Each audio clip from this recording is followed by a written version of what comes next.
Hello friends, എല്ലാവർക്കും good morning. അപ്പോൾ മൗനരാഗത്തിൻ്റെ ഇന്നത്തെ വിശേഷത്തിലേക്ക് എല്ലാവർക്കും സ്വാഗതം. അങ്ങനെ കാർത്തികയുടെ ആ ഒരു സംസാര രീതിയെല്ലാം കേട്ട് കഴിഞ്ഞപ്പോഴേക്കും കല്യാണി ഭയങ്കരമായിട്ട് ടെൻഷൻ അടിച്ച് ഇങ്ങനെ ഇരിക്കുക.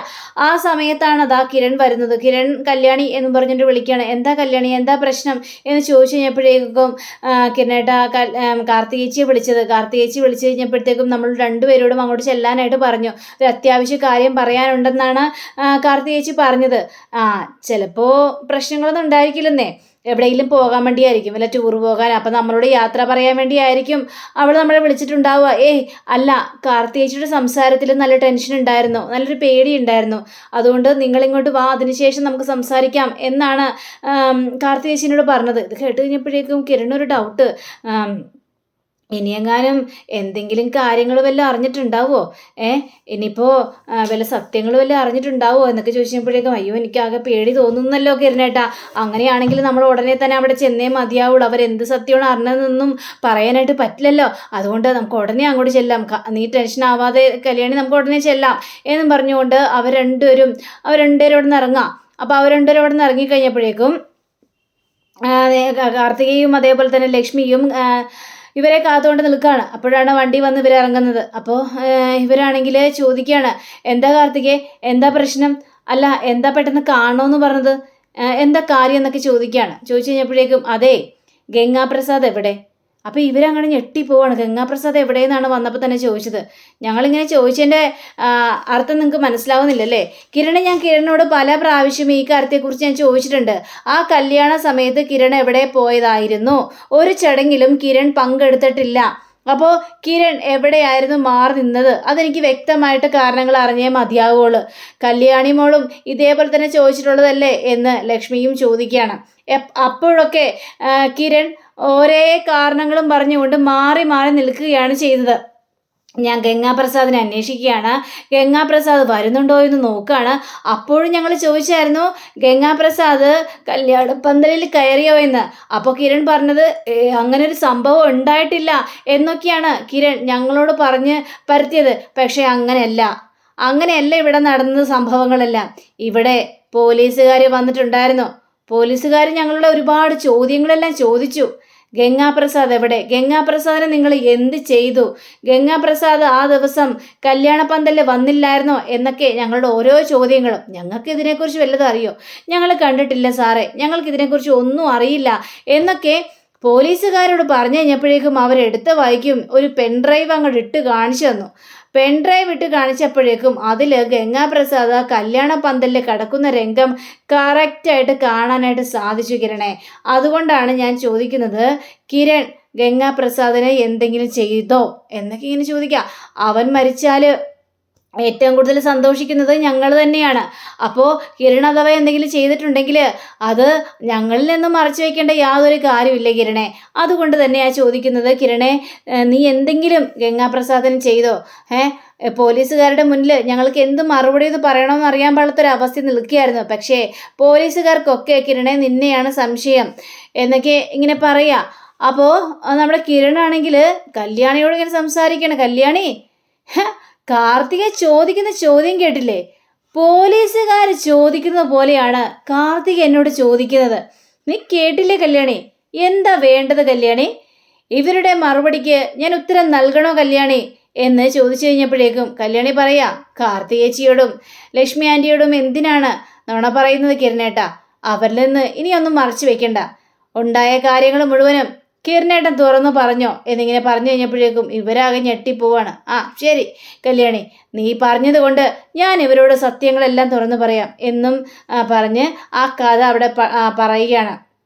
കല്യാണ പന്തലിൽ ഗംഗാപ്രസാദ് വന്നായിരുന്നു.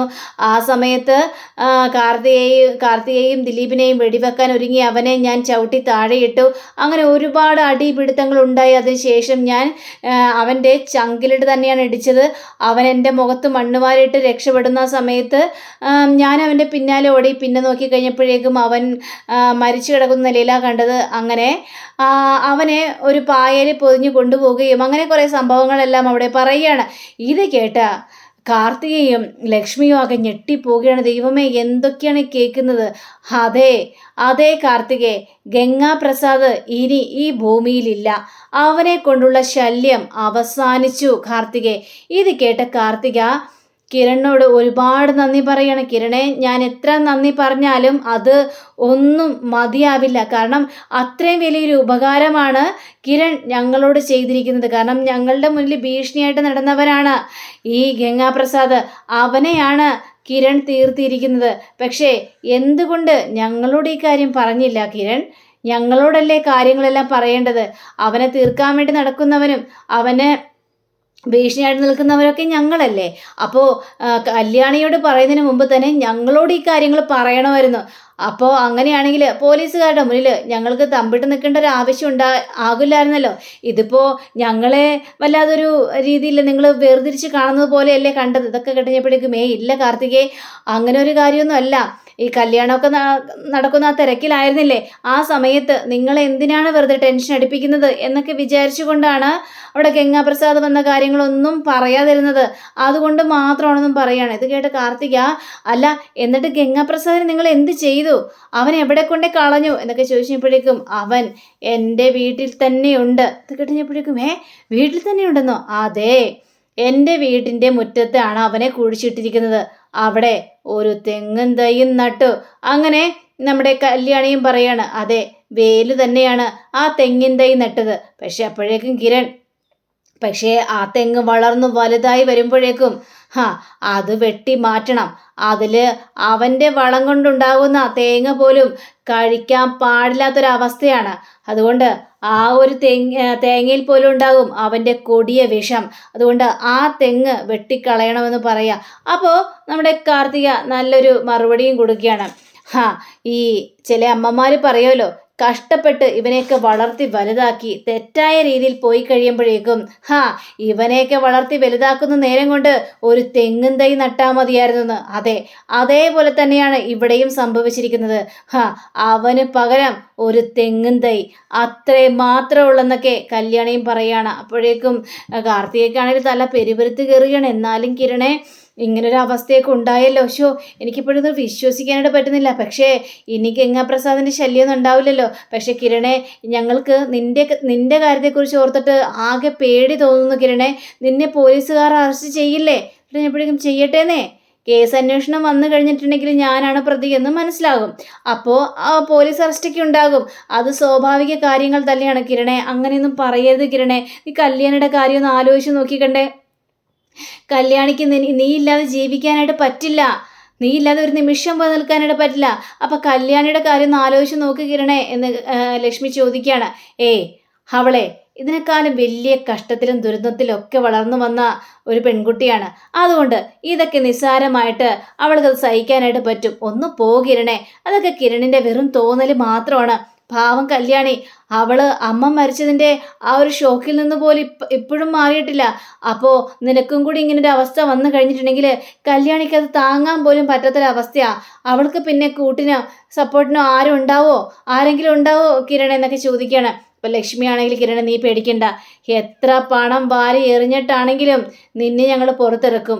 പോലീസുകാരെ കൊണ്ട് നിന്നെ അറസ്റ്റ് ചെയ്യാനായിട്ട് ഞങ്ങൾ സമ്മതിക്കില്ല എന്ന് പറയാണ്. ലക്ഷ്മി അമ്മേ, അതൊക്കെ വെറും തോന്നല. ഇപ്പോൾ വന്നേക്കണ CI ഇല്ലേ, അയാൾ ഭയങ്കര കടുപിടുത്തക്കാരനാ. ഏത് മോളെന്നല്ല, ആര് വന്ന് പറഞ്ഞാലും അയാൾ കേൾക്കാനായിട്ട് പോകുന്നില്ല. അങ്ങനെയായിരുന്നെങ്കിൽ എൻ്റെ അച്ഛനെ കൊണ്ട് തന്നെ പറയിപ്പിക്കായിരുന്നല്ലോ. പക്ഷേ അത് നടക്കില്ല. ഇനി അയാൾ കൈക്കൂലി മേടിക്കാതെ സത്യസന്ധമായിട്ട് ജോലികൾ നടത്തുന്ന ഒരു മനുഷ്യൻ തന്നെയാണ്. അതങ്ങനെ തന്നെയാണല്ലോ വേണ്ടത്. മരിച്ചത് ക്രിമിനൽ ആണെങ്കിൽ കൂടിയും അതൊരു കൊലപാതകം തന്നെയാണല്ലോ. അപ്പം ആ ഒരു റൂട്ടിലെ ഇയാൾ കേസ് അന്വേഷണം മുന്നോട്ട് കൊണ്ടുപോകുള്ളൂ എന്നൊക്കെ കിരണും പറയുകയാണ്. നിങ്ങൾ പേടിക്കേണ്ടതേ, കേസ് അന്വേഷണം അതിൻ്റെ വഴിയേ നടക്കട്ടെ. പക്ഷേ ഇനി സമാധാനത്തോടെ ജീവിക്കാമല്ലോ. ഗംഗാപ്രസാദ് വരും എന്ന് പേടിച്ച് ജീവിക്കേണ്ട ആവശ്യമൊന്നുമില്ലല്ലോ. അവൻ തീർന്നില്ലേ, അവൻ്റെ കഥ അവസാനിച്ചില്ലേ. ഇനി എന്തിനാ? പിന്നെ എനിക്ക് അവനെ പോലെ തന്നെ 2 പേരെയും കൂടി കൊല്ലണമെന്ന് ആഗ്രഹം ഉണ്ടായിരുന്നു. ഒന്ന് എൻ്റെ സ്വന്തം മങ്കിള്, രണ്ടാമത് എൻ്റെ സ്വന്തം അളിയൻ. അവർ 2 പേരെയും എനിക്ക് തീർക്കണമെന്ന് അതിയായ മോഹമുണ്ട്. അവരും കൂടി തീർന്നു കഴിഞ്ഞിട്ടുണ്ടെങ്കിൽ പിന്നെ നമുക്ക് എന്ത് പേടിക്കാനായിട്ട്? അല്ലെങ്കിൽ അവന്മാരെയൊന്നും പേടിക്കേണ്ട ആവശ്യമില്ല. മനുഷ്യർക്ക് ശല്യം ഉണ്ടാക്കാത്ത രീതിയിൽ അവനെ കൊണ്ട് കഴിയാലോ എന്ന് മാത്രമേ ഞാൻ ഉദ്ദേശിച്ചിട്ടുള്ളൂ എന്നൊക്കെ കിരൺ ഇങ്ങനെ പറയാം. അപ്പൊ കിരണിന്റെ ഓരോ വാക്കുകളും കേട്ടിട്ട് ഇവരാകെ പേടിച്ച് നിൽക്കുക. അങ്ങനെ പിന്നീട് കാണിക്കുന്നത് ശാരിയും രൂപയും കൂടി അടുക്കളയിൽ ജോലി ചെയ്തുകൊണ്ടിരിക്കുകയായിരുന്നു. ആ സമയത്ത് ശാരി പറയാണ്, അല്ല രൂപേ, ഈ ആമിനി ഈ ഇടക്കിടക്ക് ഇത് എങ്ങോട്ടാ പോകുന്നത്? എന്താ അവൾക്ക് പോയിക്കൂടെ? അല്ല, ഞാൻ ചോദിച്ചെന്നേ ഉള്ളൂ. അങ്ങനെ ഇപ്പൊ ചോദിക്കണ്ട. നിന്നെക്കാൾ ആവശ്യേ യാമിനിയെയാണ് ഞങ്ങൾക്ക്, അല്ലാതെ നിന്നെയല്ല ആവശ്യം എന്ന് പറയുമ്പോഴാണ് ദാ ബകാസുരൻ വരുന്നു. ബകാസുരൻ പുറത്തേക്ക് നോക്കിക്കഴിഞ്ഞപ്പോഴേക്കും ദേ കൊച്ചു അവിടെ ഇത് ബാധിക്കിരുന്ന് കളിക്കുന്ന സീനാ കാണുന്നത്. കൊച്ചിനെ കണ്ടു കഴിഞ്ഞപ്പോഴേക്കും ബകാസുരന് ഭയങ്കര ഇഷ്ടം തോന്നി. കൊച്ചിനെ അങ്ങോട്ട് വാരിയെടുക്കുകയാണ്. മോളെ, എൻ്റെ പൊന്നുമോളെ, ആരാണെന്ന് മനസ്സിലായോ എന്നൊക്കെ ഇങ്ങനെ ചോദിക്കുക. അപ്പൊ രൂപ പറയണത് അവൻ്റെ ശബ്ദമല്ലേ, ആ ബകാസുരൻ്റെ. അയ്യോ രൂപേ, ആണല്ലോ രൂപേ എന്ന് പറഞ്ഞുകൊണ്ട് ശാരിയാണെങ്കിൽ നേരെ പുറത്തേക്ക് ഇറങ്ങി നോക്കുക. അപ്പോൾ ദേ ബകാസുരൻ്റെ കയ്യിൽ കുഞ്ഞിരിക്കുന്ന രംഗമാണ് കാണുന്നത്. ഇത് കണ്ട ശാരിയൊക്കെയാണെങ്കിൽ ദേഷ്യം വന്നിട്ട് താൻ എന്തിനാണ് ഇങ്ങോട്ട് വന്നത്? തന്നോട് ആരാ ഇങ്ങോട്ട് വരാനായിട്ട് പറഞ്ഞത്? എൻ്റെ കുഞ്ഞിനെ താടോ എന്നും പറഞ്ഞുകൊണ്ട് കുഞ്ഞിനെ പിടിച്ച് വലിച്ച് മേടിക്കുകയാണ് ശാരി. നിന്നെയും രൂപയെയും കുഞ്ഞിനെയും എല്ലാവരെയും കാണാൻ വേണ്ടിയാണ് ഞാൻ ഇങ്ങോട്ട് വന്നത്. അയ്യോ, നിങ്ങളുടെ തിരുമോന്ത കാണാനായിട്ട് ഞങ്ങൾക്ക് ആഗ്രഹമില്ല, ഇറങ്ങി പോകുന്നുണ്ടോ ഇവിടുന്ന്? വന്നിരിക്കുന്നു ഓരോ കാര്യങ്ങളുമായിട്ട്. ഞങ്ങൾക്ക് നിങ്ങളെ കാണേണ്ട യാതൊരു കാര്യമില്ല എന്നൊക്കെ പറഞ്ഞുകൊണ്ട് അവിടെ ഭയങ്കരമായിട്ടും പ്രശ്നം ഉണ്ടാക്കുക. അപ്പോൾ ശാരി അവിടെ പ്രശ്നം ഉണ്ടാക്കുന്നത് നമ്മുടെ രൂപ അടുക്കളയിൽ നിന്ന് കേൾക്കുകയാണ്. അപ്പോൾ ഈ അടപ്പത്ത് തിളച്ച വെള്ളവും ഇരിക്കുന്നുണ്ട്. അപ്പോൾ രണ്ടും കൽപ്പിച്ച് തന്നെയാണ് അവൻ്റെ മുഖത്തോടിക്കണമെന്ന് രണ്ടും കൽപ്പിച്ച് തന്നെയാണ്. അപ്പോൾ ഇവരിങ്ങനെ തർക്കിച്ചുകൊണ്ടിരിക്കുന്ന സമയത്താണ് നമ്മുടെ സേനം വരുന്നത്. അപ്പോൾ സേനം വന്നിട്ട് ചോദിക്കുകയാണ്, നീ എന്തിനാണ് ഇവിടെ വന്നത്? നിനക്ക് എങ്ങനെ ധൈര്യം വന്നിട്ട് എൻ്റെ വീട്ടിലേക്ക് കാലെടുത്ത് കുത്താനായിട്ട്? ആ ഗേറ്റിന് അപ്പുറത്തേക്ക് വരാനായിട്ട് നിനക്ക് ആരാണ് അനുവാദം തന്നത് എന്നൊക്കെ ഇങ്ങനെ ചോദിക്കുകയാണ്. അത് പിന്നെ സേന, ഞാൻ നിങ്ങളെല്ലാവരെയും ഒന്ന് കാണാനാണ് വന്നത്. പിന്നെ എൻ്റെ കുഞ്ഞിനെ എനിക്കൊന്ന് താലോലിക്കണമെന്ന് തോന്നി, അതുകൊണ്ടാണ് ഞാൻ ഇങ്ങോട്ട് വന്നത്. പിന്നെ ഞാൻ മോളെ കാണണമെന്ന് പറഞ്ഞായിരുന്നു, പക്ഷേ അവൾക്ക് എൻ്റെ മുഖം കാണാൻ പോലും താല്പര്യമില്ല. നിങ്ങൾ എന്തിനാണ് വിളിച്ചത് എന്നൊക്കെ ചോദിച്ചുകൊണ്ട് മകളെന്നെ ഒരുപാട് ഷൗട്ട് ചെയ്തു. അങ്ങനെ ഫോൺ വെക്കുക ചെയ്തത്. പക്ഷേ കുഞ്ഞ് എവിടെയുണ്ടെന്ന് എനിക്ക് അറിയില്ലായിരുന്നു. പക്ഷെ ഞാൻ തിരക്കി വന്നതാ, കുഞ്ഞിവിടെ ഉണ്ടാകുമെന്ന് വിചാരിച്ച്. അപ്പോൾ ഇവിടെ എത്തിയപ്പോഴാണ് കുഞ്ഞ് ബാധിക്കിരുന്ന് കളിക്കുന്ന രംഗം ഞാൻ കണ്ടത് സേന. കുഞ്ഞിനെ ഒന്ന് താലോലിക്കാനും ഇതാക്കാനും ഒക്കെ എനിക്ക് ഒരുപാട് ആഗ്രഹം ഉണ്ടായിരുന്നു. അതുകൊണ്ടാണ്. എടാ നീ കൂടുതൽ കിടന്ന് ചിലയ്ക്കാൻ നിൽക്കണ്ടാ. നിന്റെ മനസ്സിലിരിപ്പൊക്കെ ഞങ്ങൾക്ക് നന്നായിട്ട് തന്നെ അറിയാം. പക്ഷേ നിന്റെ മനസ്സിലിരിപ്പ് ഇവിടെ നടക്കാനായിട്ട് പോകുന്നില്ല. നിനക്ക് ഒരർഹതയില്ലടാ. കുഞ്ഞിൻ്റെ അച്ഛനിപ്പോൾ ആരാണെന്നറിയാവോ? അതെ, കിരണാണ്, കിരൺ. അപ്പം അത് കേട്ട് കഴിഞ്ഞപ്പോഴേക്കും ബകാസുരന് ഭയങ്കര സന്തോഷം തോന്നുക. പിന്നെ കുഞ്ഞിൻ്റെ മുത്തശ്ശൻ ഞാനാണ്. പിന്നെ അമ്മുമ്മമാരായ രൂപയും അതേപോലെ തന്നെ ശാരിയും അതേപോലെ തന്നെ താരയും ഒക്കെയുണ്ട്. അല്ലാതെ നിനക്കോ മനോഹരനോ കുഞ്ഞുമായിട്ട് യാതൊരു ബന്ധവും ഇല്ല. അതുകൊണ്ട് ഇറങ്ങിക്കോളണം ഇവിടെ നിന്ന്. പോടാ പോയി വെളിയിൽ പോടാ എന്നൊക്കെ പറഞ്ഞുകൊണ്ട് ഒരു പുച്ഛത്തോടെ ഇങ്ങനെ സംസാരിക്കുകയാണ്. അപ്പോൾ നമ്മുടെ ബകാസുരൻ പറയാണ്, സേന, എൻ്റെ സ്വഭാവം ആകെ മാറി. ഞാനിപ്പോൾ ജയിലിൽ കിടന്നു കഴിഞ്ഞപ്പോഴേക്കും എൻ്റെ സ്വഭാവം അപ്പാടെ മാറി. നിന്റെ സ്വഭാവം മാറാൻ പോകുന്ന? എടാ, നിന്റെ സ്വഭാവം ഓരോ ദിവസവും എന്താണെന്നൊക്കെ ഞങ്ങളോടൊരാൾ വന്ന് പറഞ്ഞായിരുന്നു. അത് മറ്റാരുമല്ല, മനോഹർ. കറക്റ്റ് വിവരങ്ങളെല്ലാം ഞങ്ങളെ അറിയിക്കുന്നുണ്ട്. പിന്നെ മനോഹറിൻ്റെ സ്വഭാവം നന്നായി, അത് ഞങ്ങൾക്ക് അറിയാവുന്ന കാര്യം തന്നെയാണ്. അയ്യോ ഇല്ല സേന, അവൻ കള്ളൻ അവനല്ല, നീയാണ്. അവൻ കുഞ്ഞിനെ കാണാൻ വന്നു, ആത്മാർത്ഥമായിട്ട് തന്നെ ആ കുഞ്ഞിനെ സ്നേഹിച്ചു, എന്നിട്ട് തിരികെ ജയിലിലേക്ക് പോവുകയും ചെയ്തു. പക്ഷേ നീ വരുമ്പോൾ പേടിക്കണമെന്ന് എൻ്റെ മകൻ കിരൺ ഞങ്ങളോട് പറഞ്ഞതുമാണ്. പക്ഷേ നിന്നേക്ക് ആര് പേടിക്കാൻ പോകുന്നടാ? നിന്നെ പോലെ തന്നെ ഒന്നും പേടിക്കില്ലടാ. ഇറങ്ങടാ, വെളിയിലേക്ക് ഇറങ്ങാൻ നോക്കടാ എന്നൊക്കെ പറയുമ്പോൾ ബകാസുരൻ അവിടെ നിന്ന് ഇറങ്ങാൻ തയ്യാറല്ല. അങ്ങനെ ഈ ബകാസുരനെ ഉന്തി നേരെ താഴത്തേക്ക് ഇടുകയാണ്. ഈ CS ചവിട്ടിയിടുകയാണ്. നേരെ തെറിച്ചു പോയി മുറ്റത്തേക്ക് വീഴുകയാണ് ബകാസുരൻ. അപ്പോഴാണ് ദേ രൂപ ഒരു കപ്പ് തിളച്ച വെള്ളമായിട്ട് ഇങ്ങോട്ട് വരികയാണ്. അപ്പോൾ ഈ നമ്മുടെ ബകാസുരനാണെങ്കിൽ, സേന പറയുന്നൊന്ന് കേൾക്കണം സേന, ഞാൻ ഒരു പ്രശ്നം ഉണ്ടാക്കില്ല എന്ന് പറയുന്ന നേരം കൊണ്ട് തന്നെ രൂപ തിളച്ച വെള്ളം ബകാസുരൻ്റെ മുഖത്തേക്ക് ഒഴിച്ചതും ബകാസുരൻ മുഖം മാറ്റിക്കളഞ്ഞ് കൈ കൊണ്ടിങ്ങനെ തടയുക. അപ്പോൾ കയ്യിലേക്കാണ് ഈ തിളച്ച വെള്ളം മുഴുവനും വീഴുന്നത്. പൊള്ളലേറ്റിട്ട് ഭയങ്കരമായിട്ടും വേദനിച്ച് ഇങ്ങനെ കിടന്ന് കരയാണ് ബകാസുരൻ. എനിക്ക് കുറച്ച് ഐസ് തരുമോ? നന്നായിട്ട് പൊള്ളിയിട്ടുണ്ട്. നിനക്ക് ഐസ് അല്ലടാ, നിനക്ക് വേറെ വല്ലതും തരാം, ഇറങ്ങിപ്പോടാ, തിളച്ച വെള്ളം വീണിട്ട് പോലും നിനക്ക് നാണമില്ലല്ലോടാ. ഇത് കേട്ട രൂപയാണെങ്കിൽ തിളച്ച വെള്ളമല്ല, തിളച്ച എണ്ണയായിരുന്നു ഇവന്റെ തല വഴി ഒഴിക്കേണ്ടത്. പക്ഷെ ഇല്ലാതെ ആയി പോയി, അല്ലായിരുന്നെങ്കിലും ഉണ്ടല്ലോ എന്നൊക്കെ ഇങ്ങനെ പറയാണ്.